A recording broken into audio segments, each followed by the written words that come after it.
ഇപ്പോൾ ആർ അനന്തകൃഷ്ണൻ കൂടി നമുക്കൊപ്പം ചേരുന്നുണ്ട്. അനന്തൻ, 86 പോയിന്റ് നോക്കൂ. Compromise and adjustment are two terms which are very familiar among woman in Malayalam industry. They are asked to make herself available for sex on demand. അതായത് വഴങ്ങാത്ത നടിമാർക്ക് അവസരമില്ല എന്നുള്ളതാണ്.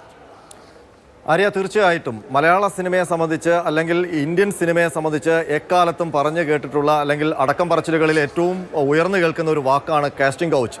ഒരു സ്ത്രീ, ഒരു പെൺകുട്ടി സിനിമയിലെ മോഹവുമായി ആ ചലച്ചിത്ര മേഖലയിലേക്ക് കടന്നു വരുമ്പോൾ അവൾക്ക് പല രീതിയിൽ കോംപ്രമൈസ് ചെയ്യേണ്ടി വരുന്നു എന്നുള്ളത് എക്കാലത്തും അടക്കം പറച്ചിലുകളിൽ മാത്രം കേട്ടിരുന്ന കാര്യമാണ്, അല്ലെങ്കിൽ ഗോസിപ്പുകളിൽ കേട്ടിരുന്ന കാര്യമാണ്. അതിതാ സർക്കാർ നിയോഗിച്ച ഒരു കമ്മിറ്റി അടിവരയിട്ട് പറയുന്നു, മലയാള സിനിമയിൽ കോംപ്രമൈസ് ഉണ്ട്, അഡ്ജസ്റ്റ്മെൻ്റ് ഉണ്ട്, കാസ്റ്റിംഗ് കൗച്ച് ഉണ്ട്. അതായത് ആ അക്കോർഡിംഗ് ടു ദ വിമൻ എന്ന് പറഞ്ഞിട്ടാണ് ആ റിപ്പോർട്ടിൽ 86 പാരഗ്രാഫ് തുടങ്ങുന്നത്. അതിൽ ഈ മൊഴി നൽകിയവർ പറയുന്നത് പ്രകാരം ഒരു കലാകാരി സിനിമയിൽ അഭിനയിക്കാൻ എത്തുന്ന നിമിഷം മുതൽ അവൾ ആ സിനിമയിൽ അഭിനയിക്കാൻ എത്തുമ്പോൾ ബന്ധപ്പെടുന്ന ആദ്യത്തെ പ്രൊഡക്ഷൻ കൺട്രോളറോ അതല്ലെങ്കിൽ ആ സിനിമയിലേക്ക് കൂട്ടിമുട്ടിക്കുന്ന ആദ്യത്തെ വ്യക്തിയോ മുതൽ ആ പെൺകുട്ടിയോട് പറയുന്നത് സിനിമയുടെ തിരക്കഥയല്ല, സിനിമയുടെ കഥയല്ല, സിനിമയിൽ സംഭവിക്കാൻ പോകുന്ന സീക്വൻസുകളുടെ വ്യത്യാസമല്ല, ഷൂട്ടുകളെ പറ്റിയല്ല. അവളുടെ അടുത്ത് ആദ്യം ചോദിക്കുന്നത് അഡ്ജസ്റ്റ്മെൻറ്റിന് തയ്യാറാണോ എന്ന് ഹേമ കമ്മിറ്റി റിപ്പോർട്ടിൽ അടിവരയിട്ട് പറയുന്നു.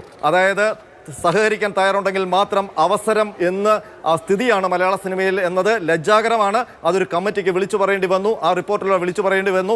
ഈ റിപ്പോർട്ടാണ് പൂഴ്ത്തിവെക്കാൻ വേണ്ടി അണിയറ നീക്കങ്ങൾ നടന്നത്. അതുകൊണ്ടാണ് നിഗൂഢ സൗന്ദര്യം, ആചന്ദ്ര താരങ്ങളുടെ നിഗൂഢ സൗന്ദര്യം പേറുന്ന ആകാശത്തെ പോലെ അത്ര സുന്ദരമല്ല മലയാള സിനിമയെന്ന് ആദ്യ പാരഗ്രാഫിൽ ഈ റിപ്പോർട്ടിന്റെ തുടക്കത്തിൽ ഹേമ കമ്മിറ്റിക്ക് എഴുതേണ്ടി വന്നത്. ഏതായാലും മലയാള സിനിമയുടെ ഞാൻ പ്രേക്ഷകരെ കാണിക്കാൻ ഉദ്ദേശിക്കുകയാണ്. ഇതാണ് 4.5 വർഷക്കാലം 2019 ഡിസംബർ 31 ജസ്റ്റിസ് ഹേമ കമ്മിറ്റി കൈമാറിയ, സംസ്ഥാന സർക്കാരിന് കൈമാറിയ ഹേമ കമ്മിറ്റി റിപ്പോർട്ട്. അതാണ് ഇപ്പോൾ പ്രേക്ഷകർ സ്ക്രീനിൽ കണ്ടുകൊണ്ടിരിക്കുന്നത്. നോക്കൂ, അതിൽ ചില പ്രധാനപ്പെട്ട ഭാഗങ്ങൾ അത് ഇപ്പോൾ പ്രേക്ഷകർക്ക് സ്ക്രീനിൽ കാണാൻ കഴിയുന്നുണ്ട്.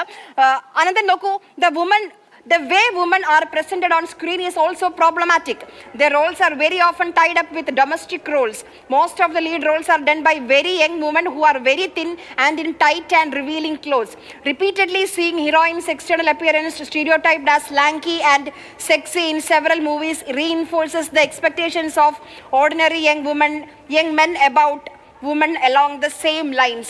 അതായത് ഒരു തരത്തിലും തിരക്കഥയിൽ സ്ത്രീക്ക് പങ്കില്ല. ഒരു ഉപകരണം മാത്രമാണ്, കാണാൻ ഭംഗിയുള്ള ഒരു വസ്തു മാത്രമാണ് സ്ത്രീ മലയാള സിനിമയിൽ. അതിൽ എടുത്തു പറയേണ്ട ഒരു ഭാഗം ചെറുപ്പക്കാരികൾക്ക് മാത്രമാണ് ലീഡ് റോൾ ലഭിക്കുകയുള്ളൂ എന്നുള്ളതാണ്. മെലിഞ്ഞിരിക്കണം, റിവീലിംഗ് ക്ലോത്ത്സ്, അതായത് ആ രീതിയിലുള്ള വസ്ത്രങ്ങൾ ധരിക്കാൻ തയ്യാറാകണം, ടൈറ്റായുള്ള വസ്ത്രങ്ങൾ ധരിക്കാൻ തയ്യാറാകണം. അങ്ങനെയുള്ളവർക്ക് മാത്രമേ ലീഡ് റോൾ ലഭിക്കുകയുള്ളൂ. ഒരു പഠിച്ച സ്ത്രീകളെ പഠിച്ച അവരുടെ പ്രയാസങ്ങൾ കേട്ട ഒരു കമ്മിറ്റി, ജസ്റ്റിസ് ഹേമ കമ്മിറ്റി എഴുതി വെച്ചിരിക്കുന്ന ഒരു റിപ്പോർട്ടാണ്. നോക്കൂ, എത്രത്തോളം ലജ്ജിച്ച് തല താഴ്ത്തണം നമ്മൾ. ആര്യ, എത്രത്തോളം വികലമായ കാഴ്ചപ്പാടാണ് ഒരു സാധാരണ യുവാവിന് ഉള്ളത്. അവൻ്റെ എല്ലാ വികലമായ കാഴ്ചപ്പാടിനും അനുസൃതമായ വേഷവിധാനങ്ങളോടെ വേണം ഒരു പെൺകുട്ടി, അതും പ്രായം കുറഞ്ഞ ഒരു പെൺകുട്ടി, സിനിമയിൽ അഭിനയിക്കാനെന്ന് നമ്മുടെ മലയാള സിനിമ നിഷ്കർഷിച്ചു വെച്ചിരിക്കുന്നു എന്നാണ് ഹേമ കമ്മിറ്റി റിപ്പോർട്ടിൽ ഇപ്പോൾ ആര്യ വായിച്ച ഭാഗം സൂചിപ്പിക്കുന്നത്. അതായത് ശരീരഭാഗങ്ങൾ പുറത്ത് കാണിക്കാൻ പറ്റുന്ന രീതിയിൽ വസ്ത്രധാരണം ചെയ്യുകയും മെലിഞ്ഞ നിലയിലുള്ള ശരീരവുമായി അഭിനയിക്കാൻ എത്തണം എന്ന് മലയാള സിനിമ നിഷ്കർഷിക്കുന്നു ഒരു പെൺകുട്ടിയോട്. മാത്രമല്ല, പ്രായം കൂടിയാൽ അവൾക്ക് സിനിമയിൽ നായിക റോളില്ല എന്നുള്ള കാര്യം കൂടി ഈ ഹേമ കമ്മിറ്റി റിപ്പോർട്ടിൽ പറയുന്നു. അപ്പോൾ മുഴുവൻ സ്ത്രീ വിരുദ്ധമായ ഒരു മേഖലയാണ് മലയാള സിനിമ എന്ന് അടിവരയിട്ട് പറയുകയാണ്. Rarely does one see on screen women depicted in positions of power who transform their communities or societies in which they live. There are hardly any role models on screen for young women to emulate. അതായത് നമ്മുടെ മലയാള സിനിമയിലെ ഒരു സ്ത്രീ കഥാപാത്രം കണ്ട് ഒരു സമൂഹത്തിന് അല്ലെങ്കിൽ ഒരു പെൺകുട്ടിക്ക് എന്തെങ്കിലും പഠിക്കാനുണ്ട്, മാതൃകയാക്കാനുണ്ട്, ഉദാഹരണമായി എടുക്കാനുണ്ട് എന്ന് പറയാനില്ല എന്ന് പറയുകയാണ്. ആര്യ, അതാ 110ാമത്തെ പാരഗ്രാഫിൽ അതീവ ഗൗരവമായ ഒരു പരാമർശം ഹേമ കമ്മിറ്റിയുടെ. Therefore, women in cinema do not find it safe to go to the workplace all alone. അതായത് അത്ര സുരക്ഷിതമില്ലാത്ത ഒരിടമാണ് മലയാള സിനിമയുടെ സെറ്റ് ഒരു സ്ത്രീക്ക് എന്നുള്ള ഗുരുതരമായ പരാമർശം, ഗൗരവമായ പരാമർശം 110-ാമത്തെ പാരഗ്രാഫിൽ ഹേമ കമ്മിറ്റി റിപ്പോർട്ടിൽ ഉൾപ്പെടുത്തിയിരിക്കുന്നു. അതിൻ്റെ ബാക്കി ഭാഗങ്ങൾ വായിച്ചു നോക്കുമ്പോൾ അതായത് സ്ത്രീയോട് ലൈംഗിക ചുവയോടെ സംസാരിക്കുക, അതല്ലെങ്കിൽ ലൈംഗിക ആവശ്യങ്ങൾക്ക് വേണ്ടിയുള്ള ഡിമാൻഡുകൾ മുന്നോട്ട് വെക്കുക, ഇതടക്കം മലയാള സിനിമയുടെ സെറ്റുകളിൽ സംഭവിക്കുന്നു എന്നുള്ള ഗുരുതരമായ പരാമർശങ്ങളാണ് ഹേമ കമ്മിറ്റി റിപ്പോർട്ടിലുള്ളത്. ഈ റിപ്പോർട്ട് പൂഴ്ത്തിവെക്കാനാണ് അവസാന നിമിഷം വരെ ഹൈക്കോടതിയിൽ അണിയറ നീക്കങ്ങൾ നടന്നത്. ആര്യ നോക്കൂ അനന്തൻ, അടുത്ത വരികൾ വരികയാണ്. A very senior artist stated that women do not bother to speak about the sexual harassment they undergo. This is because they are afraid of the bad name and experiences they are likely to endure in future. അതായത് ആ ചൂഷണത്തെ കുറിച്ച് പുറത്ത് പറയാൻ ഭയമാണ്, പേടിയാണ്. കാരണം ഭാവിയിൽ അവസരങ്ങൾ ലഭിക്കില്ല.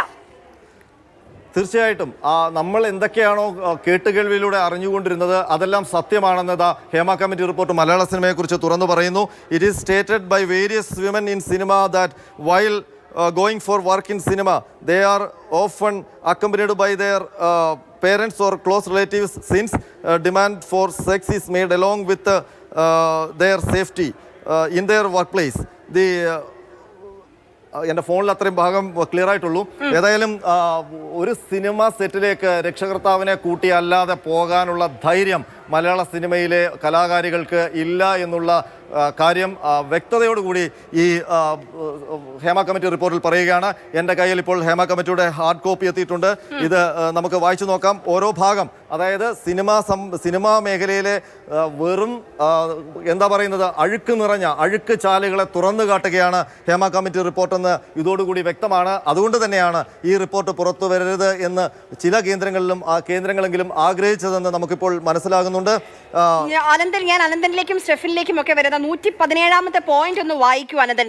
The various documents produced before the committee by the witnesses abundantly prove that very vulgar language is used in social media to attack the woman online. They even post pornographic pictures, photo of erected penis and more, with vulgar comments to demoralize the woman. Such attack is too much for the woman to face and suffer. Some of them told this committee that they are taking risk by disclosing their experiences in cinema, because by doing so not only themselves but their relatives would also be in danger. അതായത് cinema മേഖലയിൽ അവർ നേരിട്ട ചൂഷണങ്ങളെ പറ്റി പറഞ്ഞാൽ ആ ചൂഷണങ്ങൾ എണ്ണി പറയുന്നുണ്ട്. ആ ചൂഷണങ്ങൾ പറയാൻ ഭയമാണ്. എന്തുകൊണ്ട്? അവർക്ക് അവസരങ്ങൾ ലഭിക്കില്ല, അതൊരു കാര്യം. അവർക്ക് ജീവൻ ഭയമുണ്ട്. അവരുടെ കാര്യത്തിൽ മാത്രമല്ല, അവരുടെ ബന്ധുക്കളുടെ കാര്യത്തിൽ പോലും ജീവൻ ഭയമുണ്ടെന്ന് പറയുകയാണ്. അപ്പോൾ എത്രത്തോളം മലീമസമാണ്, എത്രത്തോളം അധപ്പതിച്ച് കിടക്കുകയാണ് നമ്മുടെ സിനിമാ മേഖല, നമ്മൾ അഭിമാനം കൊണ്ടിരുന്ന സിനിമാ മേഖല എന്ന് പറയുകയാണ്. ഒരു സ്ത്രീക്ക് സുരക്ഷിതമായി ജോലി ചെയ്യാൻ കഴിയാത്തത്ര വിധം മോശമാണ് നമ്മുടെ മലയാള സിനിമാ മേഖല എന്ന് പറയുകയാണ്.